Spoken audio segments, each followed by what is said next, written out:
भद्रं कर्णेभिः शृणुयाम देवाः भद्रं पश्येमाक्षभिर्यजत्राः स्थिरैरङ्गैस्तुष्टुवागुंसस्तनूभिः व्यशेम देवहितं यदायुः स्वस्ति न इन्द्रो वृद्धस्रवाः स्वस्ति न पूषा विश्ववेदाः स्वस्ति नस्तारक्षो अरिष्टनेमि स्वस्ति नो बृहस्पतिर्दधातु। ॐ शान्ति शान्ति शान्तिः। शङ्करं शङ्कराचार्यं केशवं बादरायणं सूत्रभाष्यकृतौ वन्दे भगवन्तो पुनः पुनः। ईश्वरो गुरुरात्मेति मूर्तिभेदविभागिने व्योमवद्व्याप्तदेहाय दक्षिणामूर्तये नमः। सदाशिवसमारम्भां शङ्कराचार्यमध्यमाम् अस्मदाचार्यपर्यन्तां वन्दे गुरुपरम्पराम्। श्रुतिस्मृतिपुराणानाम् आलयं करुणालयं नमामि भगवत्पादं शङ्करं लोकशङ्करम्। मंत्र पढ़ते हैं पहले। ओम ब्रह्मा देवानां प्रथमा संबभूव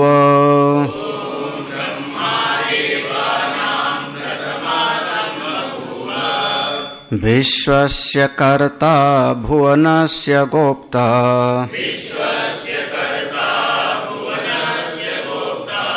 सब्रह्म विद्यां सर्वविद्या प्रतिष्ठाम्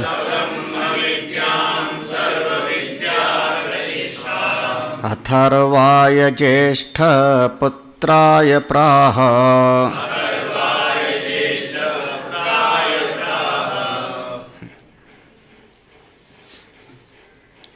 ब्रह्मा परिबृढ़ो महान धर्म ज्ञान वैराग्य ऐश्वर्यैः सर्वान् अन्यान् अतिशेत इति देवानां देवतनवताम् इंद्र आदीनां प्रथमो गुणैः प्रधानः सन् प्रथमो अग्रे वा संबभूव अभिव्यक्ता सम्यक् स्वातन्त्रेण इति अभिप्रायः।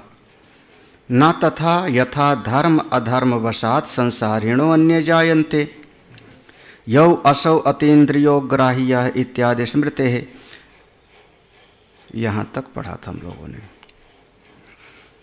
सबसे पहले यहाँ जो ब्रह्मा शब्द आया है उसका व्याख्यान किया आचार्य श्री ने। ब्रह्मा परिबृढ़, पारि चारों तरफ से अच्छी प्रकार से, दृढ़ा माने बढ़े हुए, कितना बढ़े हुए, जिनसे ज़्यादा बड़ा और कुछ ना हो। अतिशय, अतिशय माने सबसे बढ़े हुए। 4 चीज़ों से, धर्म, ज्ञान, वैराग्य और ऐश्वर्य, ये चारों चीज़ों में जो अतिशयता की प्राप्ति है, जिनमें ये चारों चीज़ें हैं, उन्हीं को हम कहते हैं ब्रह्म। वैसे भी जो हिरण्यगर्भ है, जिसको हम हिरण्यगर्भ शब्द से संबोधित करते हैं, उसको हम कहते हैं जिसमें ज्ञान शक्ति, क्रिया शक्ति और इच्छा शक्ति तीनों पूर्ण मात्रा में है, उसी को हम कहते हैं हिरण्यगर्भ। इसी ओ संबभू ब्रह्मा देवानाम, समस्त देवताओं से पहले। देवता माने कितने? बोले जो प्रकाश करते हैं, जो किसी चीज़ को दिखाते हैं, उन्हीं का नाम है देवता, इंद्रिय आदि। और इन समस्त प्रकाशित करने वाले देवताओं से वो पहले, प्रथमज, प्रथम अग्रे, सबसे पहले। संबभू, संबभू का मतलब हुआ स्वतंत्रेण, वो स्वतंत्र हैं। जिस प्रकार से इस जगत में मनुष्य का जन्म होता है, वो अपने धर्म और अधर्म, धर्म किया तो पुण्य, अधर्म किया तो पाप, और उसी के फलस्वरूप उसको बार बार इस जगत में आकर के जन्म लेना पड़ता है। इस प्रकार से उनका नहीं है। धर्म और अधर्म, पाप और पुण्य, इससे वो परे हैं, इसीलिए वो हैं ब्रह्मा। ये लक्षण हो गया ब्रह्मा का। ब्रह्मा पारिब्रह्म, सबसे श्रेष्ठ हैं, अतिशय हैं, साथ ही साथ सबसे प्रथम हैं और स्वतंत्र हैं। इसके बाद देखते हैं, ऐसे हुए। विश्वस्य, यहीं से रह गया था, विश्वस्य सर्वस्य जगतः कर्ता उत्पादयता। यहाँ एक पंक्ति है, विश्वस्य, मंत्र में विश्व शब्द है, तो उसका अर्थ किया सर्वस्य जगतः। ये जितना जगत है, ये अनंत कोटि ब्रह्मांड जितना कुछ भी है, वो सब उन्हीं से उत्पन्न हुआ। जगत उत्पादयिता, उन्हीं के द्वारा ये सब का सब प्रकट हुआ, इसलिए कहा विश्वस्य कर्ता, विश्वस्य कर्ता। अगला है भुवनस्य उत्पन्नस्य गोप्ता पालयिता इति विशेषणम ब्रह्मणो विद्या स्तुते। भुवनस्य, ये जितना भुवन है, 14 भुवन, जब वो सृष्टि बन गई, ब्रह्मा ने बनाया, तो उसमें भेद पैदा हुआ, उस सृष्टि में अलग अलग भेद पैदा हुआ। जैसे समझो, हमने कहा कि हमने आश्रम बनाया, तो हमने आश्रम बना दिया। अब उस आश्रम में हमने भेद पैदा किया ना, सत्संग हाल यहाँ पर, खाने की जगह यहाँ पर, गौशाला यहाँ पर, विद्यार्थी यहाँ रहेंगे, महात्मा यहाँ। तो ये क्या हो गया, हमने आश्रम बनाया, एक शब्द बोल दिया, और उस आश्रम के अंतर्गत हमने अलग अलग कार्य के अनुसार भेद पैदा किया। उसी प्रकार से ब्रह्मा विश्वस्य कर्ता, सारे विश्व के कर्ता हैं। और जब विश्व बन गया तो इसके अंदर 14 प्रकार के भुवन हो गए, अलग अलग अनुभव के क्षेत्र, कार्य के क्षेत्र, 14 भुवन। वो सबका पालन करने वाले भी वही हैं। भुवनस्य उत्पन्नस्य, जो उत्पन्न हो गया, उसके पालयिता इति, उसका पालन करने वाले भी हैं। 2 विशेषण हो गया ब्रह्मा का, यहाँ पर कह रहे हैं विशेषणम ब्रह्मणो विद्या स्तुते। ब्रह्मा के 2 विशेषण हैं ब्रह्म विद्या की स्तुति के लिए। पहला विशेषण है सारे विश्व के कर्ता, दूसरा विशेषण है सबके पालन कर्ता। ये 2 विशेषण हो गए ब्रह्मा के। आगे, सा एवं प्रख्यात महत्व ब्रह्मा ब्रह्म विद्याम ब्रह्मणा परमात्मनो विद्याम ब्रह्म विद्याम एन अक्षरम पुरुषम वेद सत्यम इति विशेषणात् परमात्म विषया ही सा। वो मंत्र में शब्द है ना, सा ब्रह्म विद्याम, सा ब्रह्म विद्याम। तो ये ब्रह्म विद्याम का 2 अर्थ करेंगे भाष्यकार। यहाँ ब्रह्म विद्याम के 2 अर्थ हो रहे हैं, 2 अर्थ क्या कह रहे हैं। पहला अर्थ किया सा शब्द है, सा माने एवं प्रख्यात महत्व ब्रह्म। प्रख्यात माने जिनकी महिमा बहुत बढ़ी हुई है, सब लोग जानते हैं। इस प्रकार से, एवं माने इस प्रकार से, जो ब्रह्मा की महिमा सब लोग जानते हैं, वो ब्रह्मा ब्रह्म विद्या से युक्त हैं। ब्रह्म विद्याम, ब्रह्म विद्या से युक्त हैं। हमने कल कहा था जो कुछ बनाता है तो उसके बारे में उसको ज्ञान पहले होता है, पालन करने के लिए उसको ज्ञान भीतर होना चाहिए, तो वो ब्रह्म विद्या से युक्त हैं। ब्रह्म विद्या कौन सी है? ब्रह्म विद्या किसको कहते हैं? ब्रह्म विद्या माने हम बार बार कहते हैं ब्रह्म विद्या, तो कह रहे हैं ब्रह्मणः परमात्मनो विद्याम ब्रह्म विद्याम। ब्रह्मणः ब्रह्म तत्व को, अब ब्रह्म से संशय न पैदा हो जाए इसलिए परमात्मा, तो ब्रह्म तत्व को, परमात्म तत्व को जो बताने वाली विद्या है उसी का नाम है ब्रह्म विद्या। कितना आसान सा है। हाँ, ब्रह्मणा परमात्मनो विद्याम, जो ब्रह्म तत्व को, परमात्म तत्व को बताने वाली विद्या है उसी का नाम है ब्रह्म विद्या। इसी बात को देखो श्रुति में कहा गया है, ये मुंडक इसी उपनिषद में आगे आएगा, एन अक्षरम पुरुषम वेद सत्यम। उस विद्या को बताने जा रहे हैं जिस विद्या के द्वारा वह परम पुरुष अक्षर तत्व का ज्ञान होता है जो परम सत्य है। इसी उपनिषद में आएगा। तो ब्रह्म विद्या का अर्थ हुआ वह विद्या जिस ब्रह्म विद्या के द्वारा परमात्मा को हम अनुभव करते हैं, साक्षात्कार होता है, हमको आत्मत्वेन हम उनको अनुभूति में ले आते हैं, उस विद्या का नाम हुआ ब्रह्म विद्या। इति विशेषणात् परमात्मा, ये जो विशेषण दिया इसके द्वारा ये परमात्मा को ही संबोधित करने वाली विद्या है। दूसरा अर्थ कर रहे हैं, ब्रह्मणा व अग्रजेन उक्ता इति ब्रह्म विद्या। लो, ये दूसरा अर्थ है। हाँ, वो जो ब्रह्म विद्या शब्द है ना, तो ब्रह्म विद्या का एक अर्थ हुआ कि ब्रह्म तत्व का जो उपदेश करने वाली विद्या है उसका नाम हुआ ब्रह्म विद्या। दूसरा अर्थ हुआ ब्रह्मणा, तृतीया ब्रह्मा के द्वारा, जिन ब्रह्मा को बताया पहले पैदा हुए उन ब्रह्मा के द्वारा, ब्रह्मणा व अग्रजेन, अपने बड़े बेटे को उन्होंने सबसे पहले बताया। तो ब्रह्मा के द्वारा जो अपने बड़े पुत्र को उपदेश दिया गया उस विद्या का नाम हो गया ब्रह्म विद्या।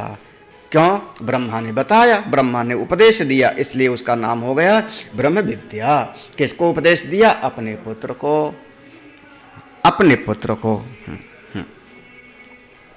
अच्छा अच्छा। ताम सर्व विद्या प्रतिष्ठा, अब आगे आएगा ना, ब्रह्म सा ब्रह्म विद्या, ब्रह्म विद्या सा ब्रह्म विद्या सर्व विद्या प्रतिष्ठा, उसको ताम सर्व विद्या प्रतिष्ठाम सर्व विद्या अभिव्यक्ति हेतुत्वात् सर्व विद्या आश्रयाम इत्यर्थः। सर्व विद्या वेद्यम व वस्तु अनया एव विज्ञायते इति एन अश्रुतम श्रुतम भवति अमतम मतम विज्ञातम विज्ञातम इति श्रुते। चलिए यहाँ तक है पूरा।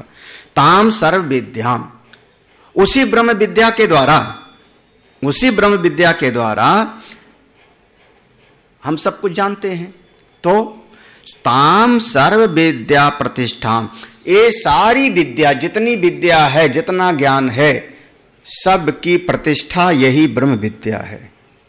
जैसे अब देखो, आप जितना बोलते हो, जितना बोलते हो सवेरे से शाम तक, जितना पढ़ते हो, जितना सुनते हो, सब की प्रतिष्ठा ककहरा में है।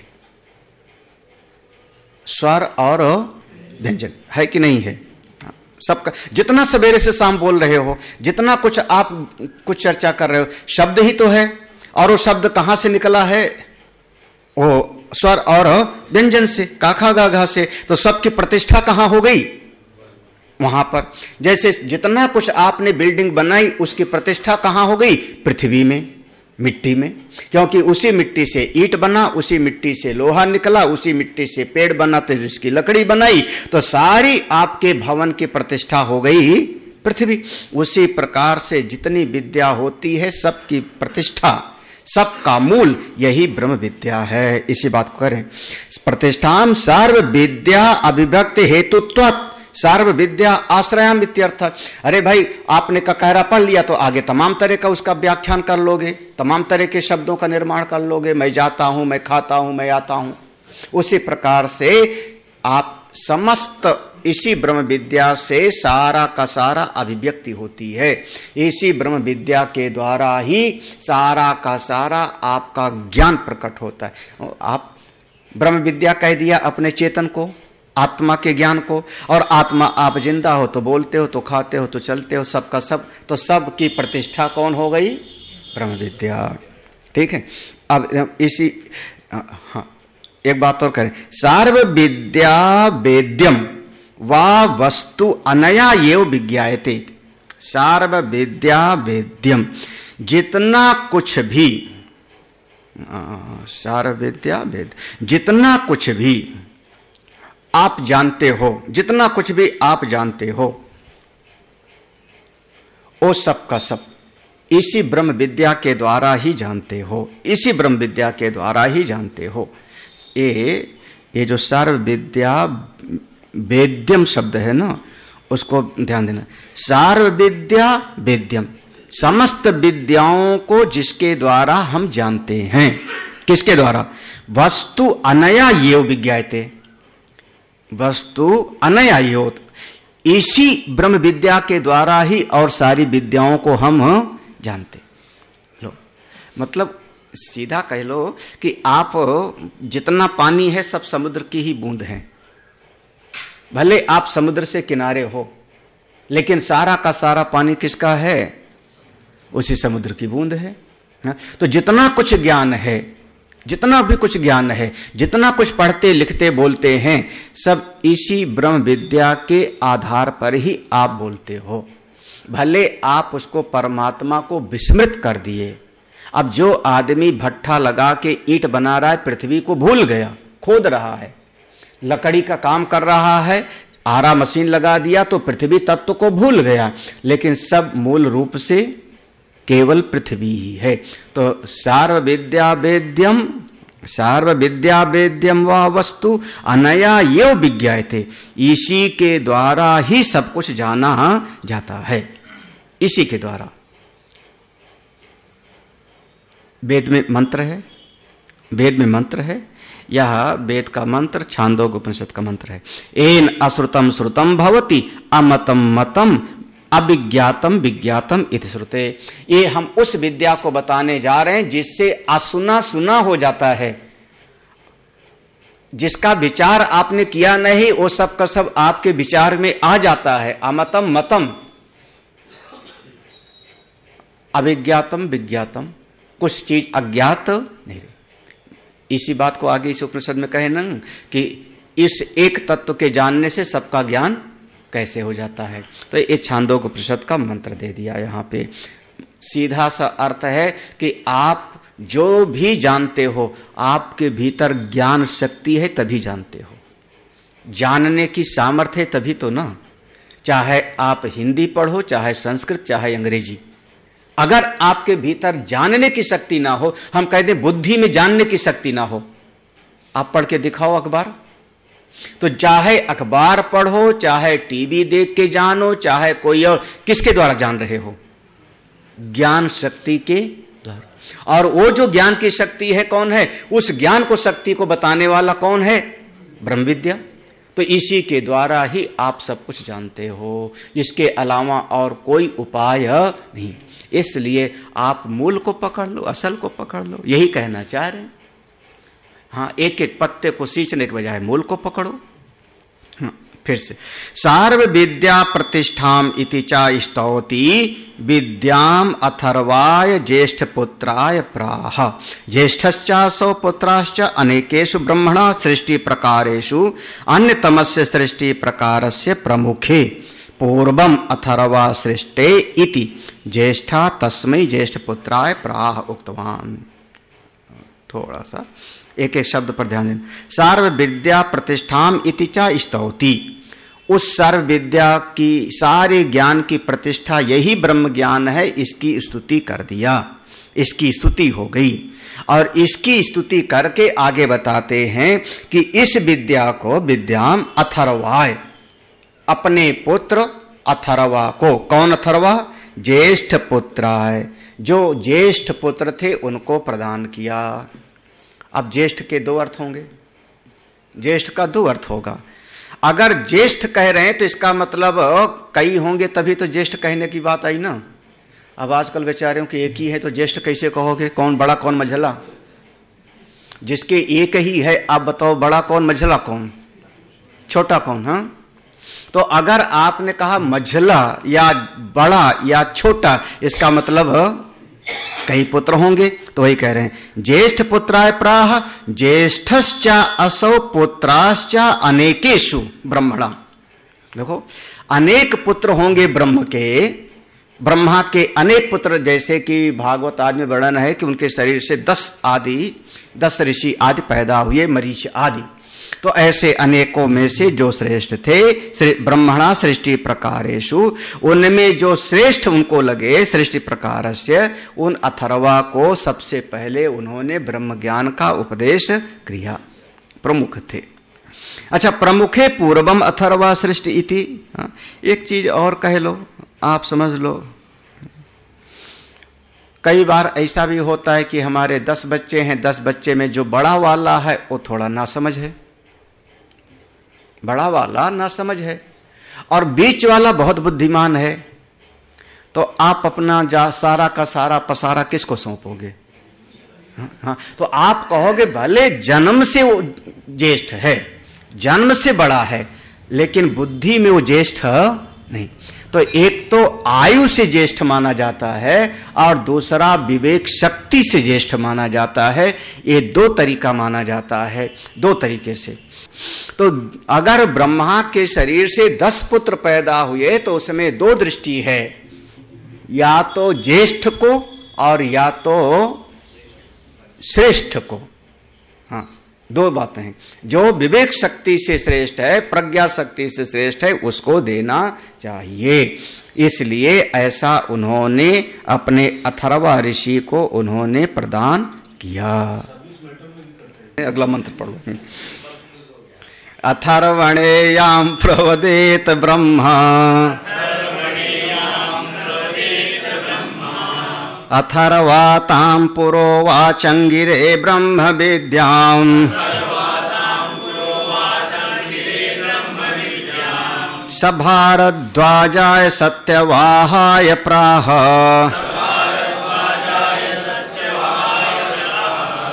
भारद्वाजो अंगिरसे परावराम।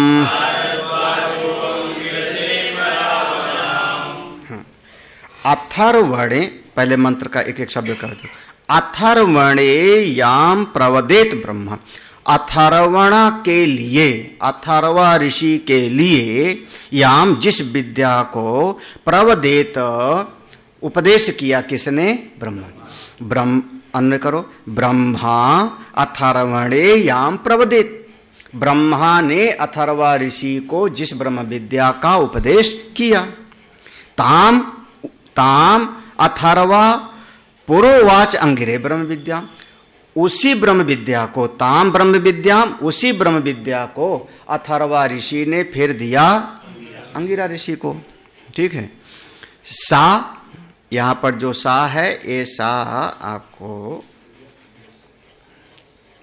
हाँ, तो उसी सा माने यहां पर ये चूंकि पुल्लिंग है तो सा माने ओ अंगिरा ऋषि।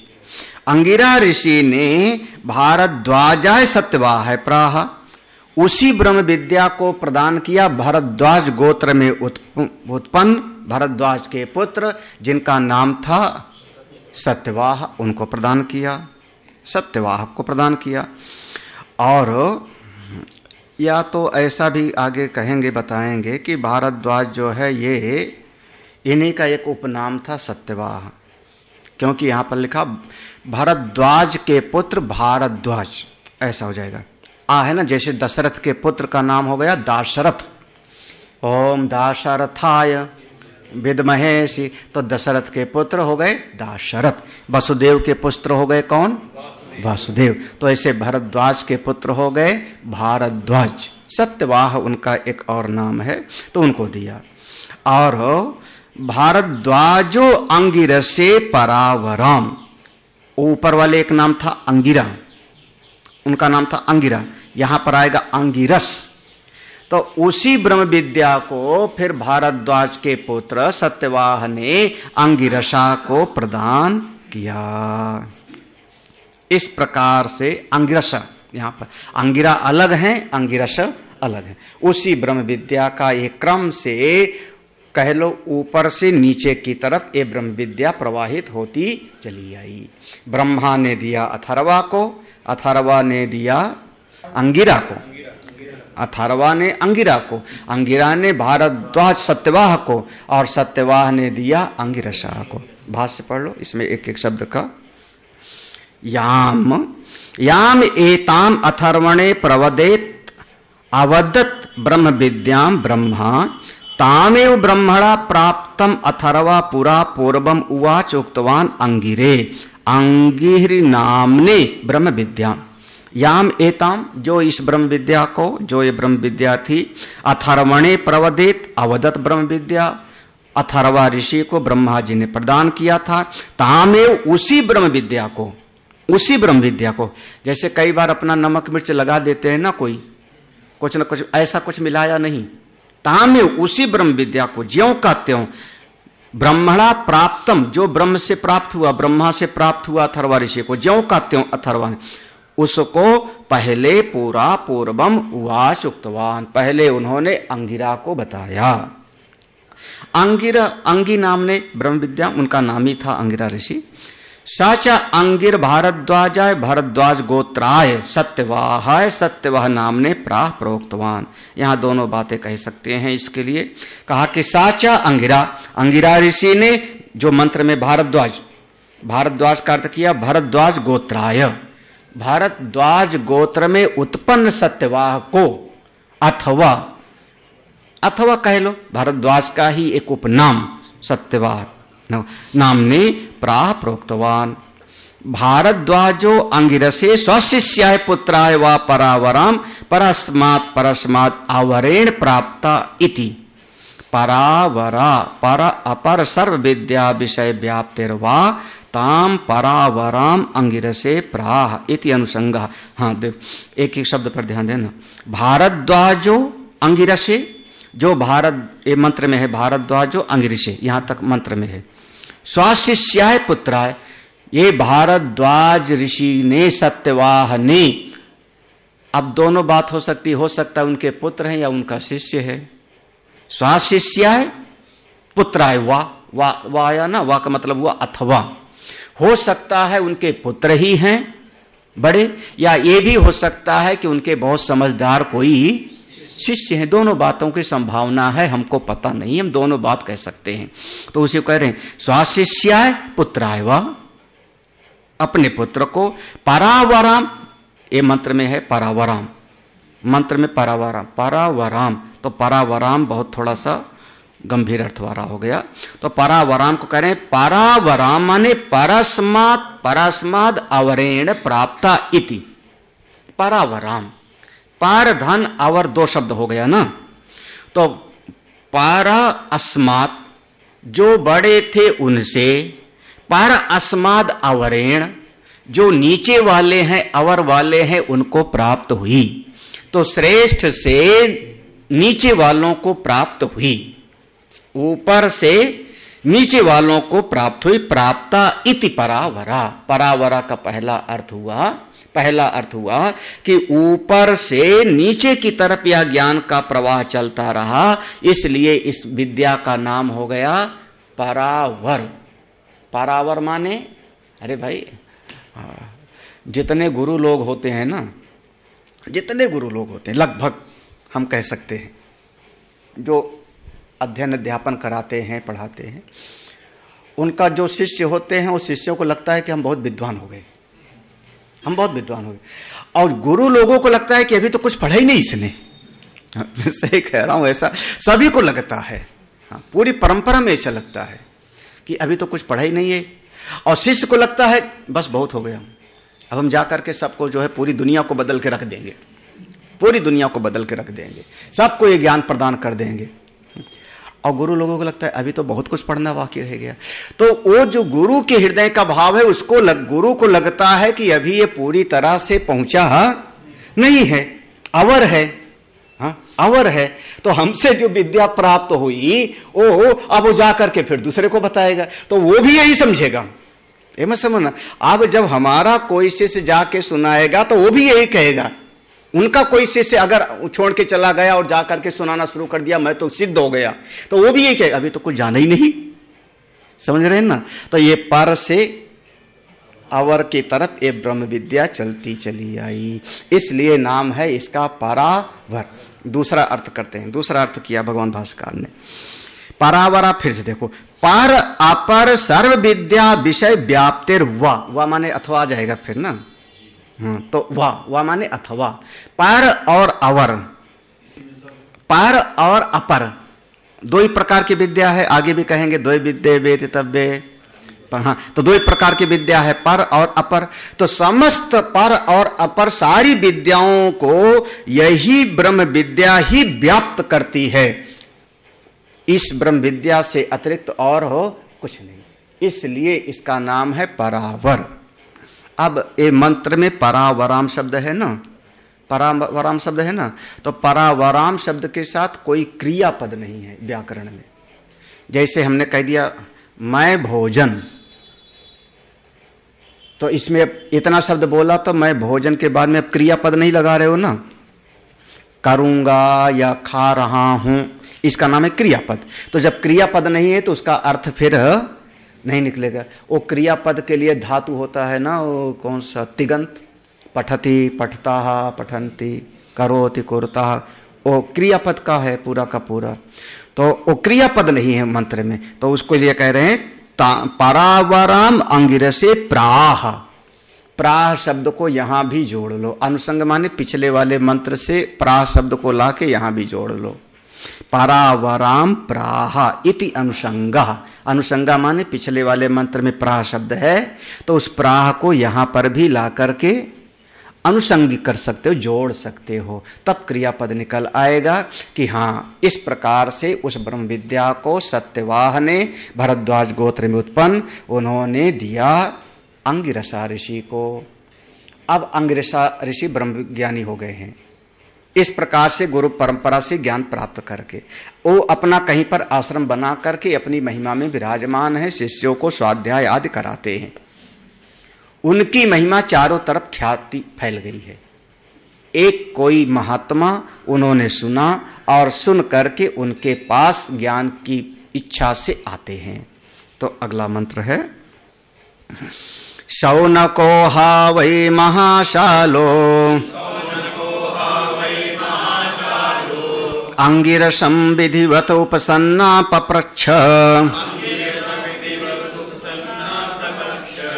कस्मिन्नु भगवो विज्ञाते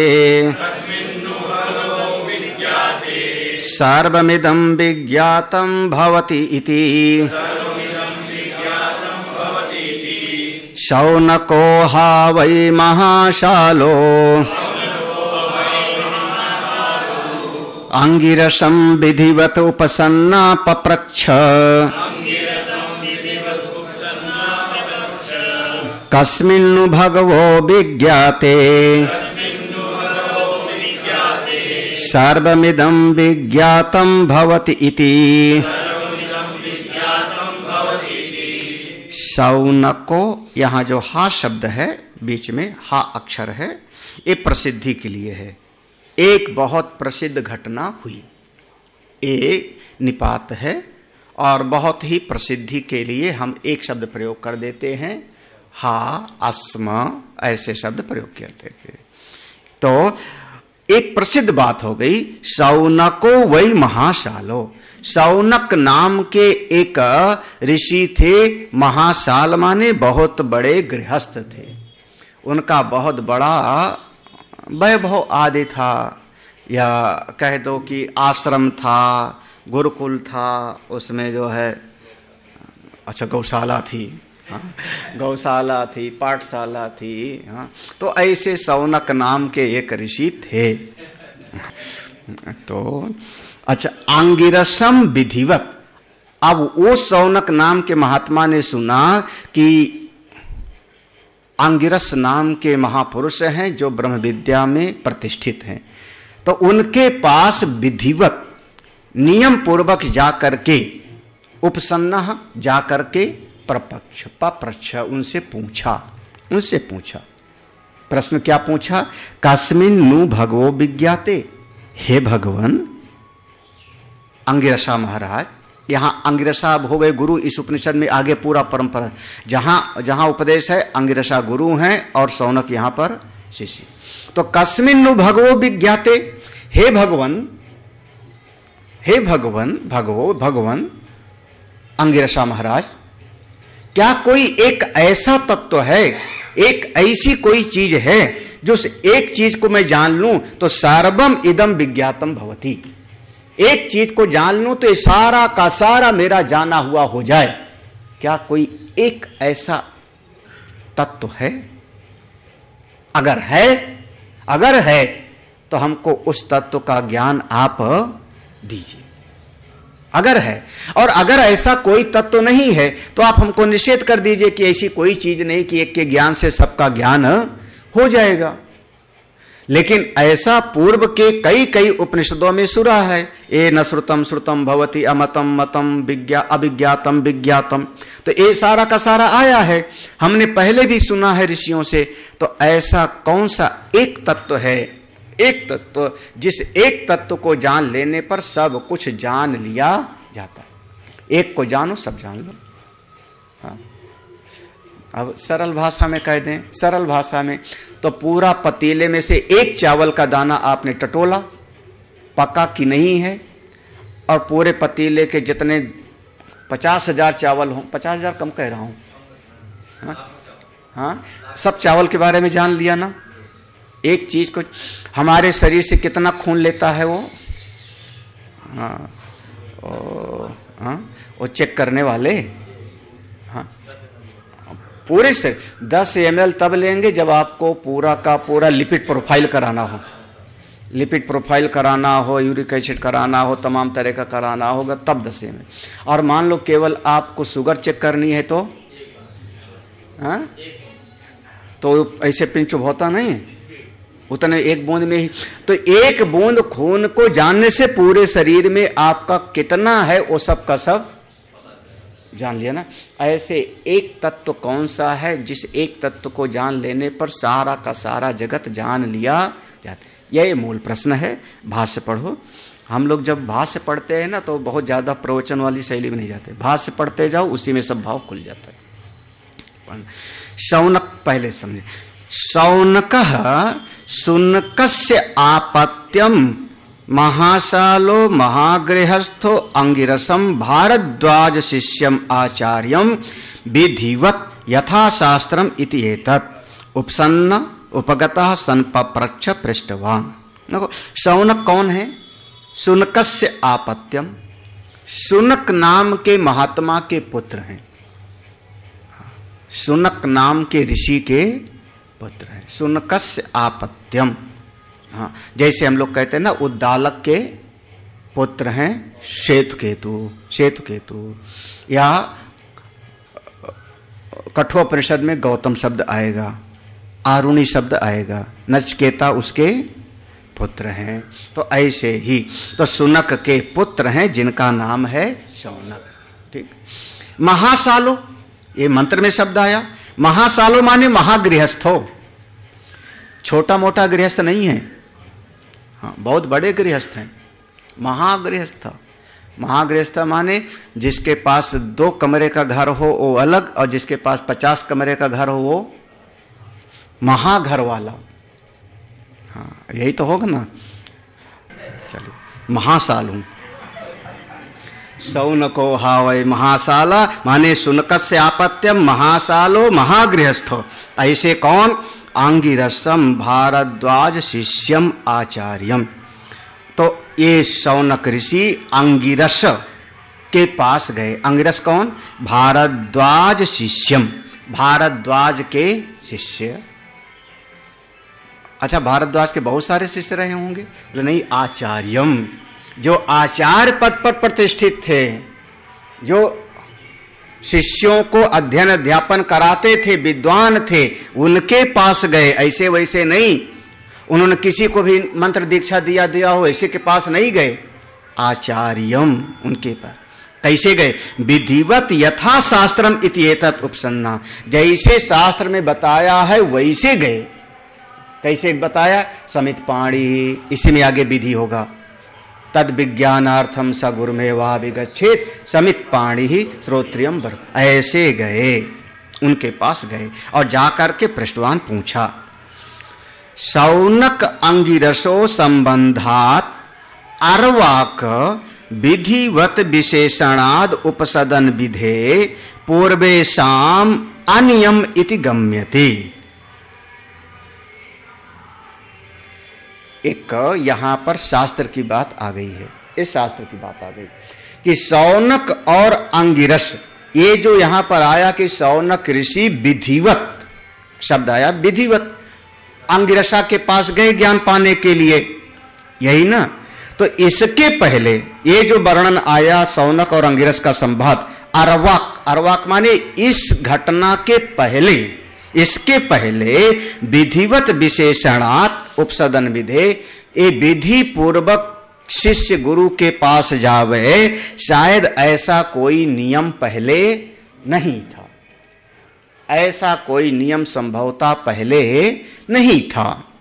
पूर्वेशाम अनियमित इति गम्यते, ऐसा समझ में आता है, ऐसा लगता है कि इसके पहले इस प्रकार से जाने का कोई नियम नहीं कि हाथ में नारियल का फल, नारियल लेकर के, समिधा लेकर के और गुरु जी के पास जाओ, तो ऐसा लगता है कि इसके पहले कोई ये नियम नहीं था, इसलिए इसका वर्णन किया।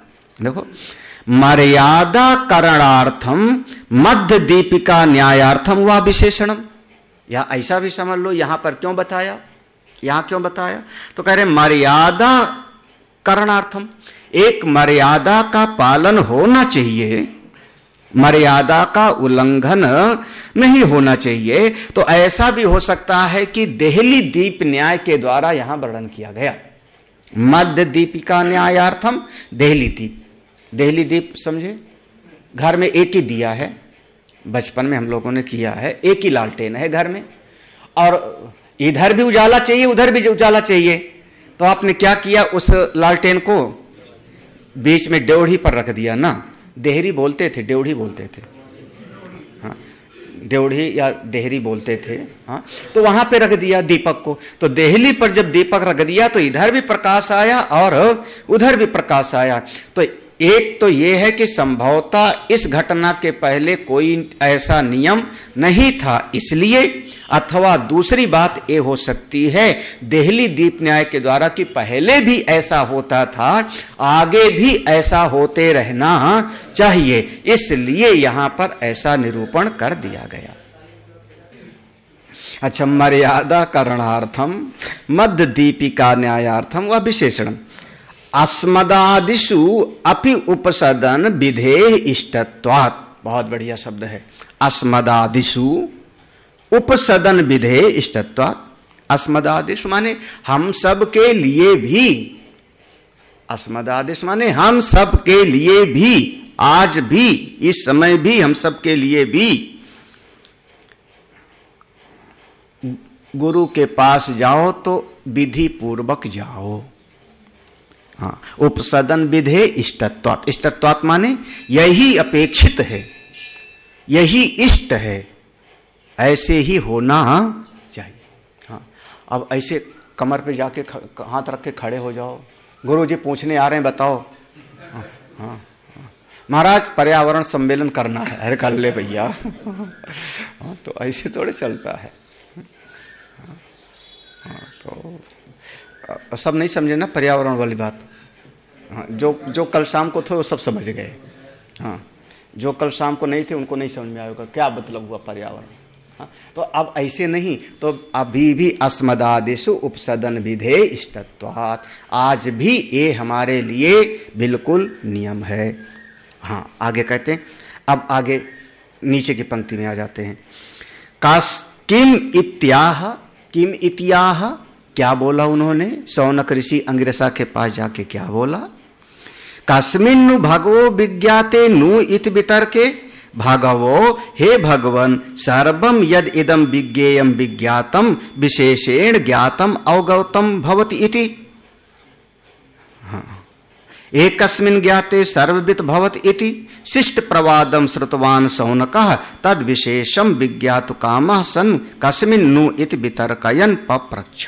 करें कस्मिन्नु भगवो विज्ञाते नु इति वितर्के। यहाँ पर एक नु शब्द है ना, नु शब्द है ना, तो यहाँ पर कस्मिन् धन नु, मंत्र में ऐसा है कस्मिन् धन नु, तो नु इति वितर्के। तो यहाँ पर जो पूछा उन्होंने कस्मिन् नु, किस एक तत्व को जान करके, तो नु का अर्थ हुआ संशय, वितर्के माने दुविधा में। ऐसा हो सकता है कि नहीं हो सकता, ऐसा संभव है कि संभव हो नहीं।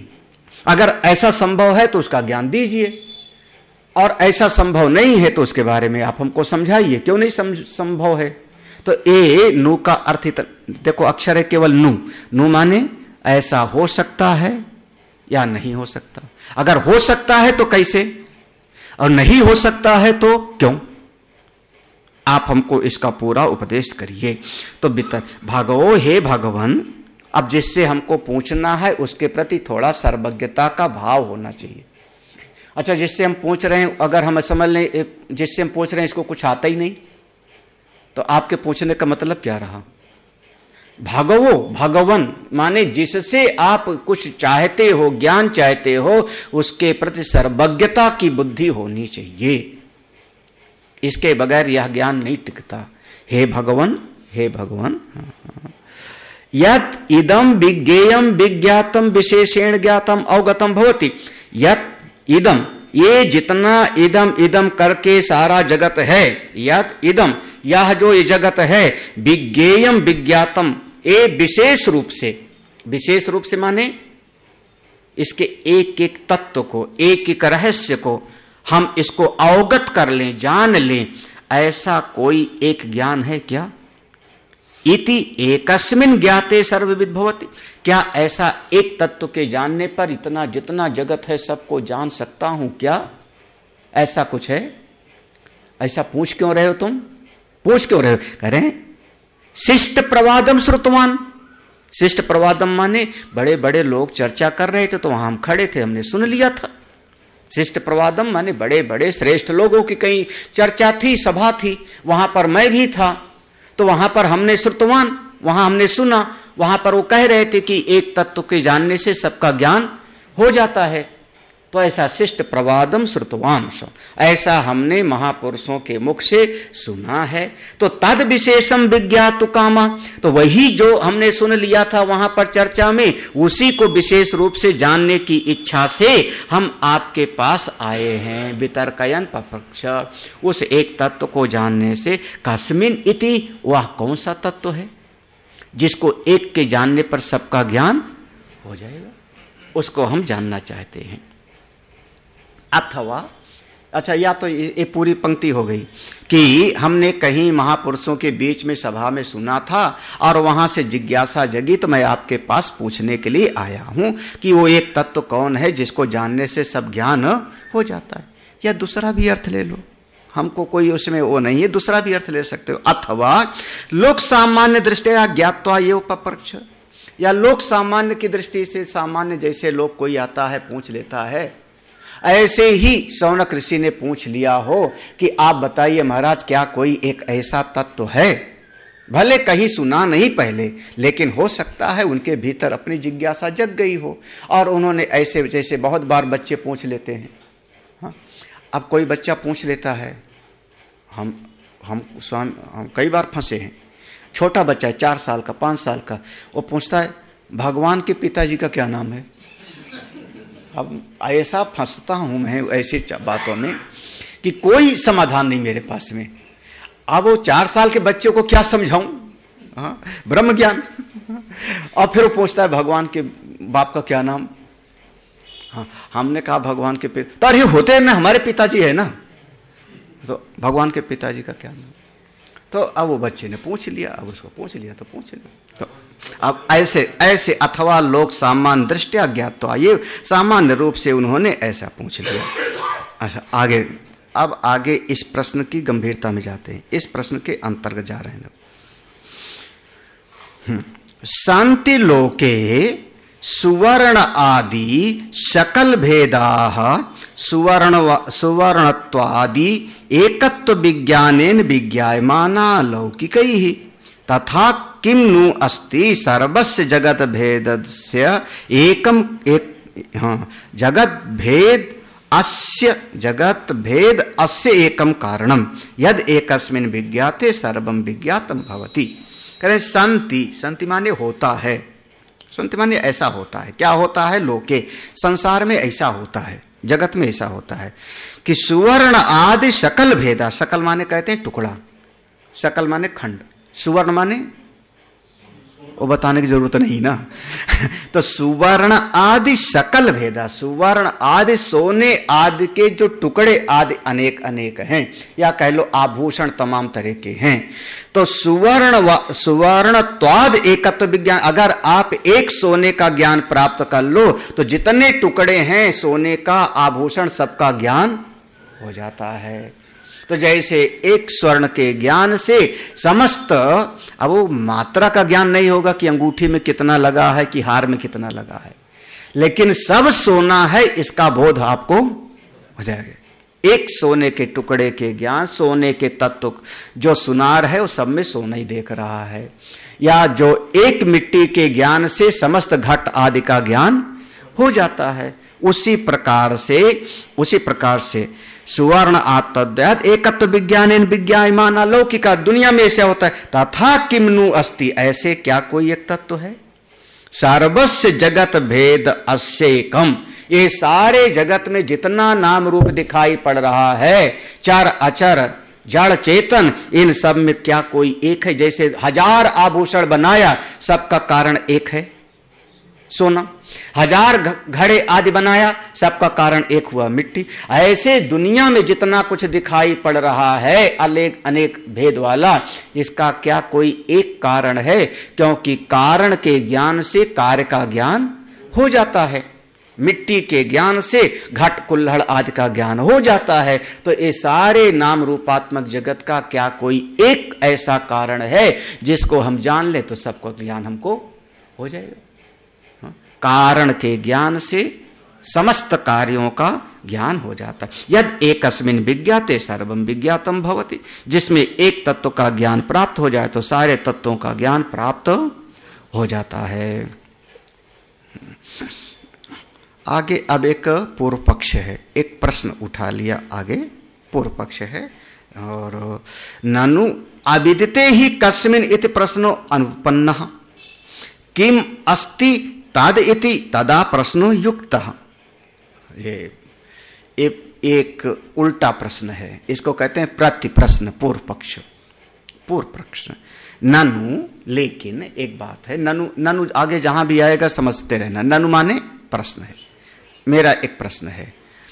अविदिते ही, अगर किसी चीज के बारे में पूरी तरह से आपको अज्ञान है, कुछ भी ठीक से नहीं जाना, तो उसके बारे में कोई बात आप कैसे पूछोगे?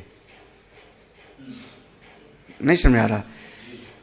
यहां पर एक चीज रखी है, ठीक से पता नहीं है, ठीक से नहीं पता है, लेकिन ये तो जान रहे हो कि एक चीज रखी है ना, तब आप इसके बारे में पूछोगे कि ये चाबी कौन से कमरे की है, यही ना, यही पूछोगे ना, ये चाबी कौन सी कमरे की है। लेकिन अगर पूरी तरह से ये पता ही नहीं आपको, तो इसके बारे में कैसे पूछोगे? जिस चीज के बारे में पूरी तरह से आपको पता नहीं है उसके बारे में प्रश्न कैसे करोगे? हाँ? पहाड़ में कितने तरह का पेड़ है, कौन सा प्रश्न होगा? कौन सा प्रश्न करे? हाँ? अरे जवाब क्या, प्रश्न ही नहीं बनेगा। हाँ? जो चीज हम जानते, अब हम कैसे बता सकते हैं कि एक क्राउन मॉल में क्या चीज बिकता है? हम गए ही नहीं, यही ना। तो अविदिते, देखो बहुत बढ़िया। तो ओ अच्छा, अगर ज्ञान है, देखो बड़ा बढ़िया प्रश्न है। नानु अविदिते ही, वह जो तत्व है मूल कारण, अविदिते ही, अगर उसको ठीक से जाना नहीं है तो कस्मिन इति प्रश्नः, किस एक तत्व को जानने पर सबका ज्ञान हो जाता है, ये प्रश्न उचित नहीं लगता। थोड़ा शास्त्रीय बात है। हाँ, अगर ये पूछते किमस्ति तदिति तदा प्रश्नो युक्ता, अगर ये पूछते, ये ना पूछते कि वो कौन सा है जिसके एक के ज्ञान से सबका ज्ञान हो जाता है। कस्मिन जो है यहां पर, कस्मिन शब्द क्या है, कारक में सप्तमी है, कस्मिन सप्तमी है, में पर, हाँ हाँ, कस्मिन कयो केशु तो सप्तमी है। तो कस्मिन शब्द जो आ रहा है वो किस एक तत्व के जानने पर सबका ज्ञान हो जाएगा। ये जो प्रश्न है इसके बजाय अगर ये पूछते कि मिति, ये क्या है। हाँ, आपने देख लिया कोई चीज मेरे हाथ में है, आपने देख लिया तो थोड़ा तो ज्ञान हुआ, तब आपने पूछा क्या क्या लेके आए हो, क्या लेके आए हो। तो ये प्रश्न तो बन सकता है, ये प्रश्न बन सकता है, लेकिन जिस चीज के बारे में पूरा जाना ही नहीं है, अविदित है, उसके बारे में प्रश्न करना ये युक्त संगत नहीं। हाँ, सिद्धे ही अस्तित्व, देखो फिर से खोल रहे हैं उसको। हाँ, सिद्धे ही अस्तित्व कस्मिन इति स्यात् यथा कस्मिन निधेयम इति। भाई सिद्धे ही अस्तित्व, किसी का अस्तित्व पहले सिद्ध हो जाता है, जैसे हमने कहा ये चीज है, किसी का अस्तित्व सिद्ध हो जाता है, तब पूछ सकते हो कि ये चाबी कहां की है, तब कस्मिन वो जो सप्तमी वचन है वो सही होगा। किसमें, किसमें, जैसे देखो, जैसे दृष्टांत क्या दिया, यथा कस्मिन निधेयम इति, कस्मिन निधेयम इति। जैसे आपने जो है वो दूध लेके आए, दूध लेके आए, तो अब घर में 50 बर्तन रखे हैं, तो आपने मां से पूछा किस में रखूं, दूध वाले को बर्तन खाली करके दे। तो आपके सामने 10 बर्तन दिख रहे हैं ना, तब आपने पूछा कि इस दूध को किस में रखूं, किस में रखूं।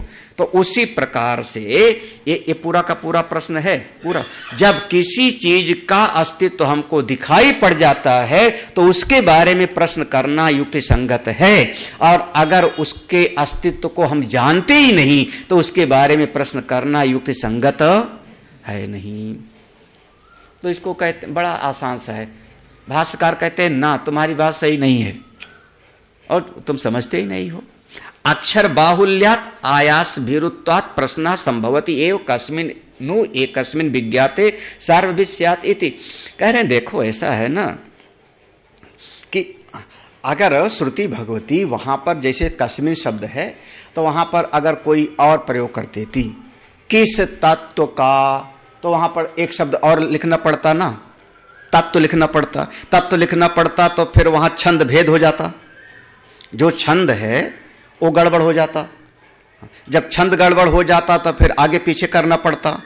तो उसमें क्या हुआ, अक्षर अक्षर बाहुल्यात बाहुल्यात और आसस भीरुत्वात्। यहां पर आसस लिखा है क्या, छपा है, आया छपा है ना, इसमें साल छपा हुआ है हमारी वाली में। तो आयास भीरुत्वात् माने एक तो अगर वैसे जैसे तुम कह रहे हो कि ऐसा कि कौन सा एक तत्व है जो हम कुछ कुछ जान रहे हैं, ठीक ठीक नहीं जान रहे हैं, वो कौन सा तत्व है, अगर ऐसा कहना होता तो उसमें ज्यादा अक्षर लिखने पड़ते, ज्यादा मेहनत करनी पड़ती। श्रुति भगवती उसको नहीं करना चाह रही हैं, इसलिए श्रुति भगवती ने इतने कह दिया कस्मिन्नु भगवो विज्ञा। बस श्रुति भगवती कम शब्दों में ज्यादा से ज्यादा बताना चाह रही हैं, इसलिए ऐसा संभव है। इसलिए कस्मिन नु एकस्मिन विज्ञाते सर, वो कौन सा तत्व है जिसमें एक को जान लें तो हम सबका ज्ञान हो जाता है, ऐसा श्रुति भगवती बताती हैं। ओम पूर्णमद पूर्णमिदं पूर्णात् पूर्णमुदच्यते पूर्णस्य पूर्णमादाय पूर्णमेवावशिष्यते। ओम शांति शांति शांति। हरि ओम। श्री गुरुभ्यो नमः। हरि ओम।